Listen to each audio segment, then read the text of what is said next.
Hi, everybody. Welcome to the fourth installment of Sage and Sanity, where we do a whole lot of cleansing and a return to a semblance of sanity in our lives. And I'm using extra sage today because the topic is very touchy and can be very triggering. So I do want to put a trigger warning as it does contain the topic of child abuse in it. For anybody who's on my social media, I did mention that I was prepping for this podcast, and the title is Beating Kids God's Way. And today I want to talk about the child rearing method that was propagated in the church in the 90s and early 2000s and what I was raised under. So we'll kind of start from there.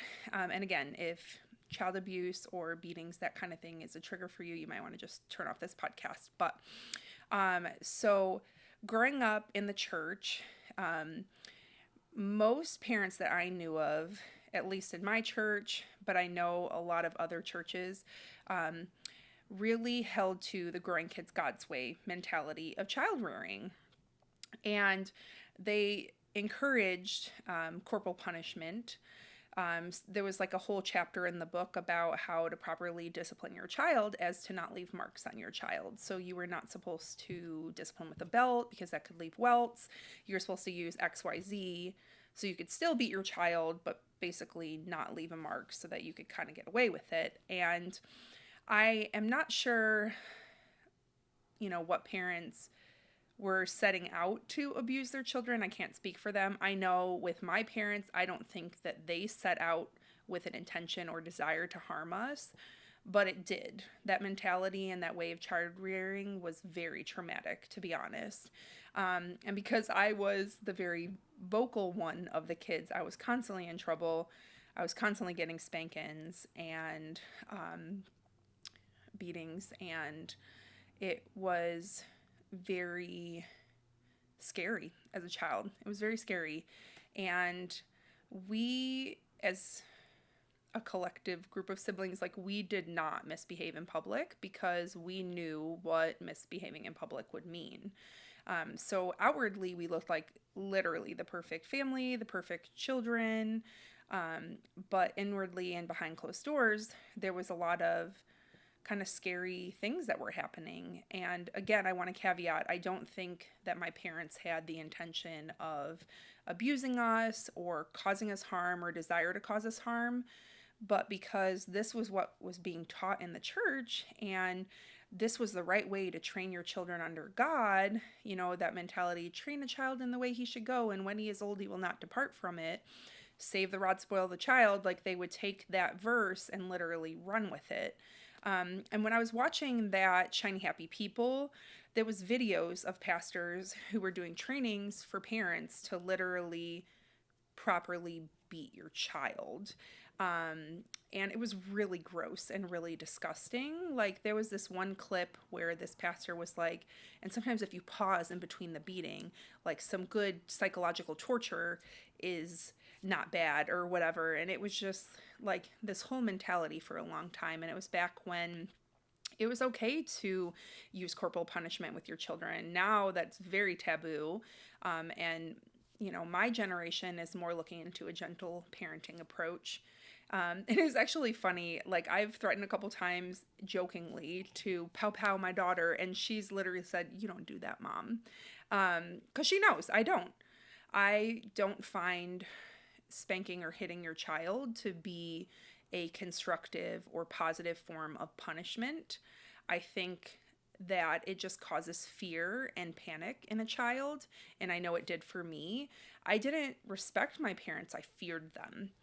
And I don't want my daughter to fear me. I want her to respect me and to know that she's loved and that she's safe. And this season of my life with my daughter has been really trying because she's 4, she's very smart, she's very opinionated, she is neurodivergent, so she has very strong opinions about what she wants and what she doesn't want to do. And I totally can sympathize with the parents of the 90s of 2000s not really knowing what to do with our generation, because I firmly believe that a lot of us were neurodivergent in some way or had behavioral challenges that were just labeled as defiancy that could just be beat out of a child.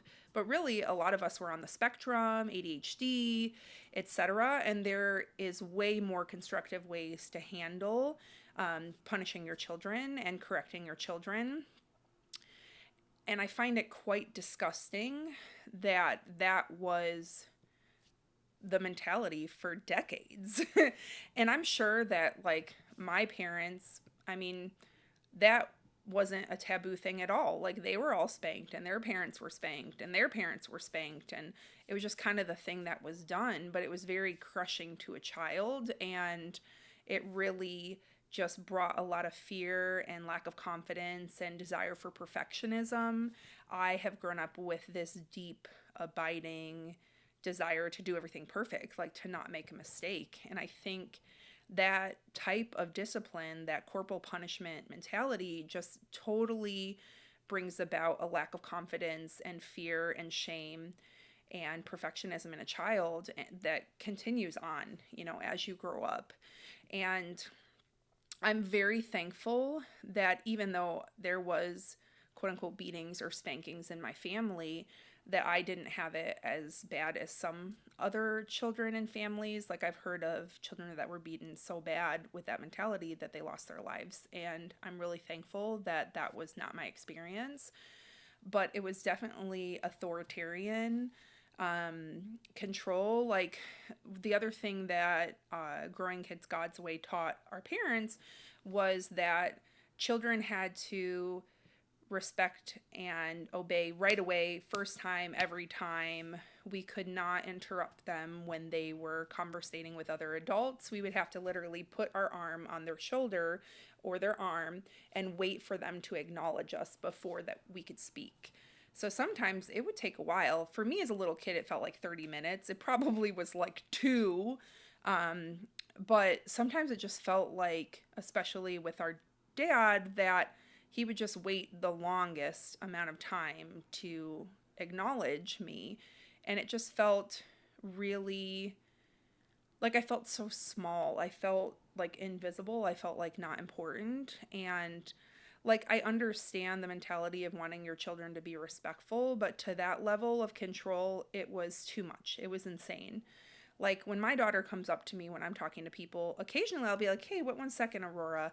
But most of the time I'll be like, hey, my daughter needs me, and then go talk to my daughter and then get back to the person, because her attention span as a 4-year-old is minuscule compared to this adult that I'm talking to.